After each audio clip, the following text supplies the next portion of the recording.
Sabe aquela sensação de ter um monte de informação e não saber nem por onde começar a organizar? Pois é para resolver isso que a gente vai conversar hoje. Vamos desvendar o que é a tal da modelagem de dados. Pensa nela como se fosse a planta de uma casa, sabe? É o primeiro passo, o plano mestre que organiza tudo antes mesmo de começar a construir. É ela que transforma o caos em clareza. Vamos lá? Para a gente entender melhor, vamos imaginar uma situação real. Pensa numa oficina mecânica, a Webcar. Olha só a quantidade de coisa que eles precisam controlar. Cadastro de cliente, de carro, de peça, funcionário. E não para por aí. Tem agendamento de serviço, controle das atividades, histórico de cliente VIP. É muita coisa, né? Se tudo isso fica solto, sem uma organização, vira uma bagunça total. Uma bagunça que faz a informação perder todo o seu valor. É exatamente esse nó que a modelagem de dados vem para desatar.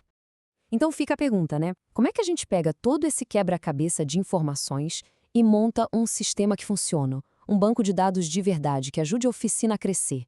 É isso que a gente vai descobrir, passo a passo.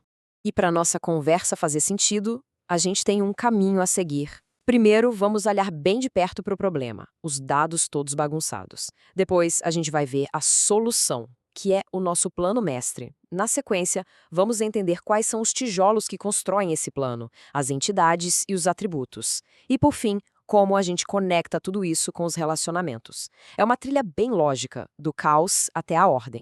Beleza, vamos começar então. Seção 1. O problema. Aquele mar de dados desorganizados. O ponto de partida é quase sempre esse. Um monte de informação que a gente sabe que se conecta, como no caso da oficina, mas que não tem nenhuma estrutura, nenhuma ordem. Certo, agora vamos para a solução.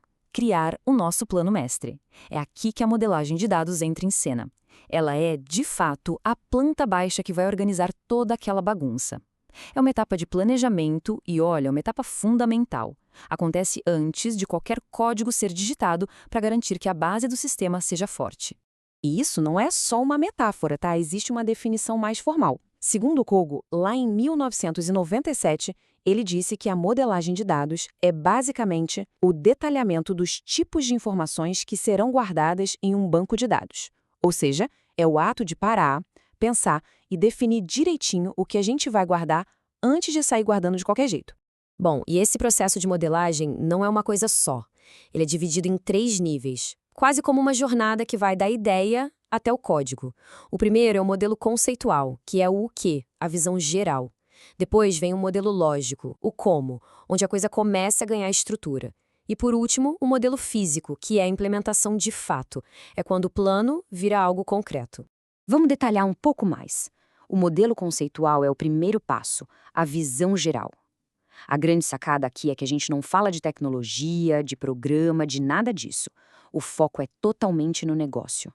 A pergunta é uma só: quais informações são realmente importantes? É como desenhar o mapa do tesouro. Primeiro a gente define o que é o tesouro, para depois pensar em como vai cavar. Avançando, a gente chega no modelo lógico. Agora sim, as ideias começam a tomar uma forma mais concreta. Sabe aquelas coisas importantes que identificamos? Elas viram tabelas, e os detalhes sobre elas viram as colunas. É aqui que definimos os tipos de dados, se é texto, número, data, e como uma tabela vai conversar com a outra. A nossa planta baixa começa a ficar bem mais detalhada. E para fechar os 3 níveis, temos o modelo físico. Esse é o grande finale. É quando a planta baixa encontra o código. A gente pega tudo que foi definido no modelo lógico e traduz para a linguagem do banco de dados que vai ser usado. É aqui que aparecem os comandos de verdade, como o Create Table. O plano vira instrução, pronto para construir o banco de dados. Ok, então o processo de 3 passos está claro, mas com que a gente constrói esse modelo? Se a modelagem é a planta da casa, a gente precisa dos tijolos, certo? E é isso que vamos ver agora. Vamos entender os blocos fundamentais, as entidades e os atributos. O nosso primeiro tijolo é a entidade. A definição é bem simples, na verdade. Pensa assim, uma entidade é qualquer coisa do mundo real sobre a qual a gente quer guardar informações. Pode ser um objeto físico, palpável, como um carro, uma pessoa, ou pode ser algo mais abstrato, um conceito, como um projeto ou um curso. Olha só esse exemplo prático para ficar bem claro. Se a gente pensar numa faculdade, aluno é uma entidade perfeita. É uma coisa sobre a qual queremos guardar dados. E cada linha dessa tabela aí é uma instância, um exemplo real daquela entidade. A gente tem ali o Takashi, a Rosa Maria. Cada um é uma ocorrência da entidade aluno.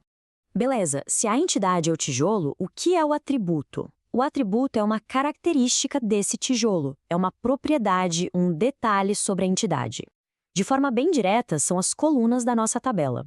Cada coluna guarda uma pequena parte da informação sobre aquela entidade. Vamos voltar para a tabela de alunos. Fica muito fácil de ver. A entidade é aluno, certo? E os atributos são as colunas, matrícula, nome, telefone. Cada uma delas descreve uma característica, um pedacinho de informação sobre um aluno. Simples, né? Certo. Agora a gente já tem os nossos tijolos, que são as entidades, e os detalhes de cada um, os atributos. Mas uma parede não é só um amontoado de tijolos, né? A gente precisa de algo para unir tudo. Essa é a hora de falar sobre os relacionamentos. Eles são a argamassa do nosso modelo de dados. E para definir como essas conexões funcionam, a gente usa um conceito com um nome que pode assustar um pouco. Cardinalidade. Mas calma, não é nenhum bicho de 7 cabeças. Cardinalidade é só a regra do jogo.